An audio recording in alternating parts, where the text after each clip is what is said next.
Kamehameha. Ugh. Sorry about that. I think I'm coming down with something. Maybe it was something I ate, or maybe it's all the mold spores emanating from this game. This is Dragon Ball Z Ultimate Battle 22 for the PlayStation, released in Japan in 1995, Europe in 1996, and finally North America in 2003. Whoa, yeah, you heard me right. Apparently PS1 games were still getting released in 2003. And considering that Dragon Ball Z Budokai came out for the PS2 the year before, this is an intriguing release that must have caught the interest of hardcore Dragon Ball fans for sure. And those same fans might have caught the same stomach bug that I've got right now.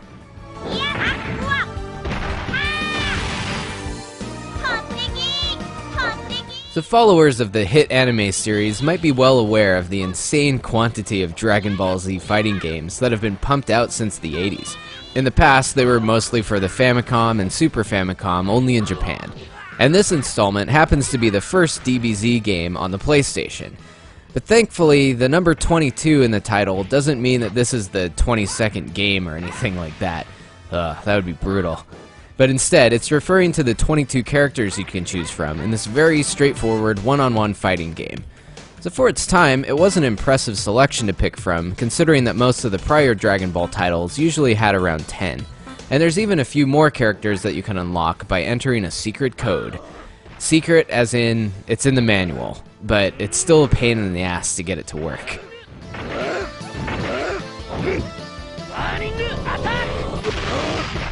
But anyways, since the PS1 was a more powerful platform than past games, it could now enjoy some fancy 3D rendered backgrounds, and it also utilized cell drawings from the show's animators, for all of your favorite martial arts masters.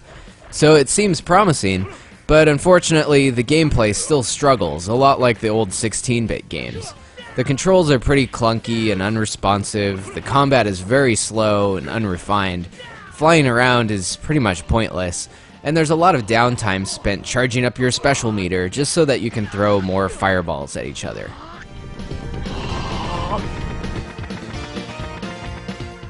And the overall experience just feels very thin and poorly presented.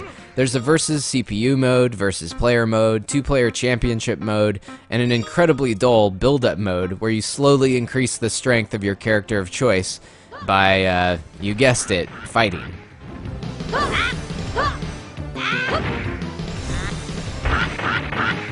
So I guess for 1995, maybe this game was decent fan service and all, but bringing it stateside almost 8 years later is kinda devious, and it actually led to a lot of scathing reviews from the video games press at the time.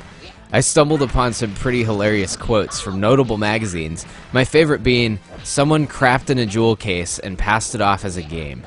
Oh man, now that explains my uncontrollable vomiting. Oh well. Anyways, big thanks to Paul in California for sending this gem to us. I'll be sure to send you the hospital bill. And actually, I did have some fun with this one, tearing it apart anyways. And at the very least, it does make you appreciate good fighting games that much more. But Dragon Ball fan or not, Ultimate Battle 22 is a game you'll ultimately want to ignore. Or, crap in the jewel case.